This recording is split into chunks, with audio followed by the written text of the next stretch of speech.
In case of judicial pronouncements, the good news is there are three case laws that you need to refer. There are six case laws that you need to refer, and all these six case laws have been very clearly mentioned in your syllabus. तो आपको कुछ Hunt करने की ज़रूरत नहीं है, कुछ gas करने की ज़रूरत नहीं है और सब जगह ढूंढने की ज़रूरत नहीं है. तो you only need to understand these six case laws and that will serve your purpose. एक चीज मैं बता दूं आपको कि judicial pronouncements which are part of your syllabus, all these judicial pronouncements are either by the High Court, either by the Supreme Court or the High Courts of different states. And unanimously, in all these orders, the judges have given the verdict and summary of that verdict. And please note, because this makes things easy for you to answer the questions. And the summary of the verdict in all the cases by all the judges in all Supreme Court and High Courts is that so long as the valuation has been done by a competent and qualified valuer, which in all these cases was chartered accountant, but now it's going to be registered valuer.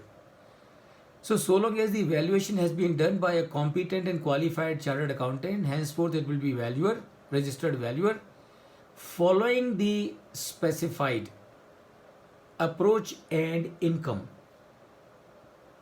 Then the court will not interfere with the valuation done by such person.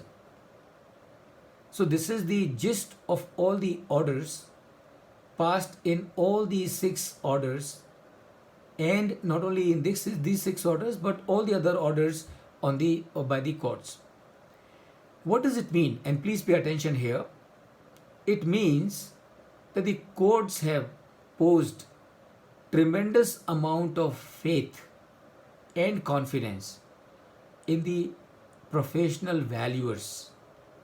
That means courts believe कि कोई valuer अगर valuation कर रहा है तो वो सही काम करेगा, और अगर वो सही काम कर रहा है तो court has no business to interfere in the working done by that valuer. This is the gist of the entire case and all the cases. Let us look at them as to which of these six cases are. So these are the six cases which are part of your syllabus. Dinesh Brijdal Lakhani and Parke Davis, Brook Bond Lipton India Limited, Dr. Mrs. Renuka Datla versus Solvay Pharmaceutical, Mihir H. Mafatlal versus Mafatlal Industries, Hindustan Lever Employees Union and Hindustan Lever, and GL Sultania and others versus SEBI. तो ये 6 orders हैं जो कि आपके these are the part of your syllabus. Let us look at them one by one. First one is Dinesh Brijdal Lakhani versus Parke Davis. So in this case, the division bench of Mumbai High Court held the court will not interfere only because the valuation adopted by the valuer could have been improved had another method adopted. So the contention of the litigant was that if the valuer would have used some other method, the valuation would have been higher. And court said, hold on. He has used a method. That method is permissible as per the standards, and therefore we cannot interfere only because if he would have used some other method, the valuation would have been higher. The court is neither a valuer, and this is what court is saying. The court is neither a valuer nor an appellate forum to reappreciate the merits of the valuation. So you can understand what a strong message the court are giving in this case. The court has to ensure that the determination should not be contrary to the law or unfair to shareholders of the company which has merged. And this is what the Bombay High Court Division Bench, in case of the Dinesh Brijlal Lakhani and Parke Davis, gave the order. And you can see very clearly, the court has said we will not interfere. The second case is of Brook Bond Lipton Tea, Lipton India Limited, and it was a Calcutta High Court judgment by Shyamlal Kumar Sen, Justice. Contention of the appellant in this case was the main objections raised by the objector was the exchange ratio has not been properly or fairly determined. So this was the objection raised by the objector. The judgment that was given by the honorable court in this case, it said, if the ratio of exchange has been fixed by an experienced and reputed firm of chartered accounting, then in the absence of any charge of fraud against them, the court will accept such valuation and ratio of exchange.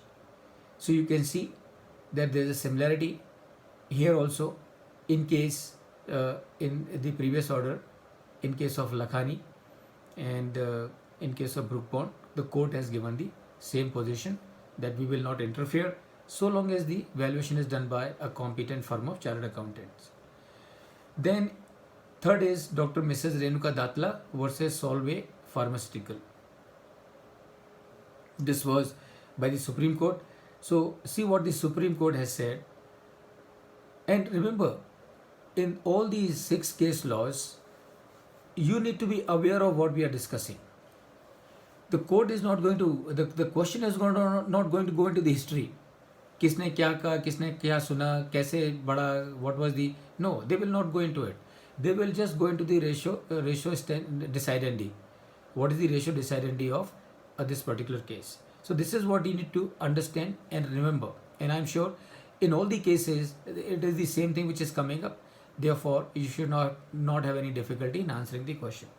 So the Supreme Court in case of Dr. Mrs. Renuka Datla versus Solvay Pharmaceutical said, if the valuer adopts the method of valuation prescribed or in the absence of any prescribed method adopts any recognized method of valuation, his valuation cannot be assailed unless it is shown that the valuation was made on a fundamentally erroneous basis, that a patent mistake has been committed, or the valuer adopted a demonstrably wrong approach, or a fundamental error going to the root of the matter.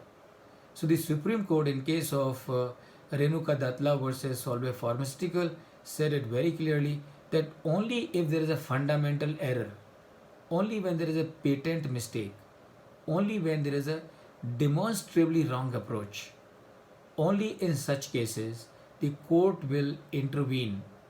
Otherwise, whatever valuation is done by a competent valuer, court will not interfere with that order. So that's your case number 3.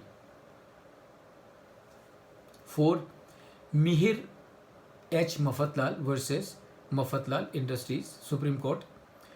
In this case again the Supreme Court said, once the exchange ratio of the shares of the transferee company to be allotted to the holders of shares in the transferor company has been worked out by a recognized firm of chartered accountants who are experts in the field of valuation, and if no mistake can be pointed out in the said valuation, it is not for the court to substitute its exchange ratio. So this is what the court is saying once again कि भाई जब तक chartered accountants है, अब देखो अब तक के केसेस में चार्टर्ड अकाउंटेंट का नाम आएगा because up till now the only valuation could be done by chartered accountants. Now the valuation cannot be done by chartered accountant. the valuation will have to be done by somebody who is a registered valuer. That registered valuer can be a chartered accountant, cost accountant, company secretary, or even an MBA.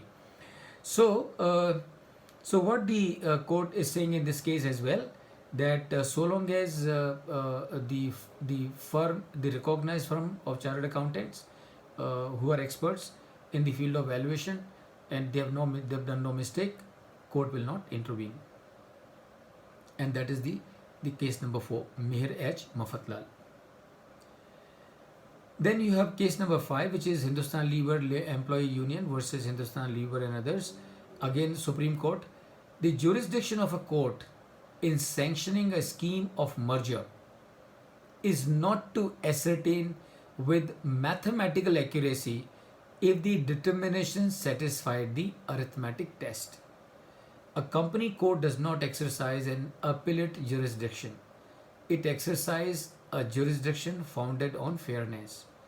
It is not required to interfere only because the figures arrived at by the valuer was not as better as it would have been if another matter would have been adopted. So same thing as in case of Lakhani. So Lakhani also the same thing, and same thing is also coming here.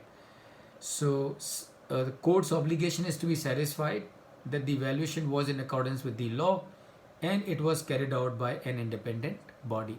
So this again is the ratio decidendi of the case number 5 as well, and same thing as you can notice as in 4 previous cases. And the 6th one is GL Sultania and another versus GL Sultania and another, Sajal Somani and SEBI. So again in this case, Supreme Court said, such being the method of share valuation which involves subjective and objective consideration, there is a considerable scope for differences of opinion amongst experts. तो ये जो सुल्तानिया वाला case है ना, इसमें आप थोड़ा सा ये पॉइंट को ध्यान में रख सकते हो कि इसमें कोर्ट ने थोड़ी डिफरेंट बात कही है. और क्या बात कही है कि उसने कहा है कि भाई ये वैल्यूएशन जो है it's a matter of subjective and therefore it can differ considerably in the opinion amongst different experts. तो ये पॉइंट कहीं ना कहीं आ सकता है, तो ये आप थोड़ा ध्यान रख लें. Rest of the things are same as in case of the previous case. So friends, these are the 6 case laws, judicial pronouncements that you need to be worry of, that you need to be aware of, and there would be about I think 2 questions, and I'm sure if you read all these matter 2-3 times, I'm sure they will get registered in your memory strongly for all the times to come. So with this friends, we come to the close of this session as well, and we'll be meeting after